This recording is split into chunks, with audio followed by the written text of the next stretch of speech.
কদিন ধরে খাইতে পারো না? 6-7 মাস ধরে খাইতে পারো না। এখন টাকা ছাড়া কি গোস্ত দিব? হ্যাঁ, আচ্ছা ঠিক আছে। মানে সন্তানের জন্য ভাত নিয়ে আইছি। সন্তান হচ্ছে পাগল। সন্তান কই?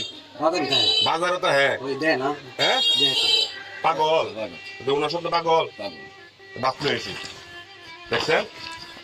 ভাত নিয়ে আইছি। দি না না না না, এটা দিই।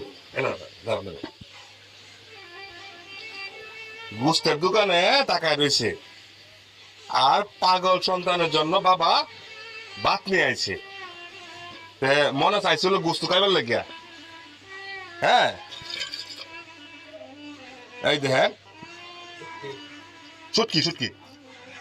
শুটকি মাছ দিয়া পাগল সন্তানের জন্য ভাত নিয়ে আইছে বাবা। আর বাবা এইদিকে গোস্তের দিকে তাকায় আছে। বাবার পকেটে নাই টাকা। তাহলে ওনার পকেটে যেহেতু টাকা নাই, তাহলে দোকানে সাপ গোস্ত ওনার আমি কিনে দেলাই। কিনে হ্যাঁ, এই হাসিটা দেখছেন? দেন, বাবার পকেটে টাকা নাই, গোস্তের দোকানের সামনে আয়া টাকায় রয়েছে। মনে হয়তো চাইছিল টাকার জন্য খাইতে পারেন না। হ্যাঁ, ঠিক আছে।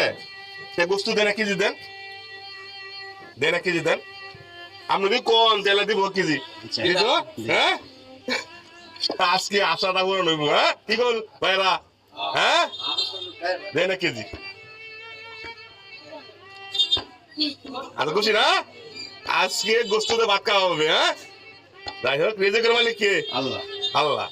আর মানুষ হয়েছে মাধ্যম। আমার মাধ্যমে গোস্তুর ব্যবস্থা হয়ে গেছে। আর একটা বিষয় আমার কাছে খুব ভালো লাগছে। কোন জিনিসটা?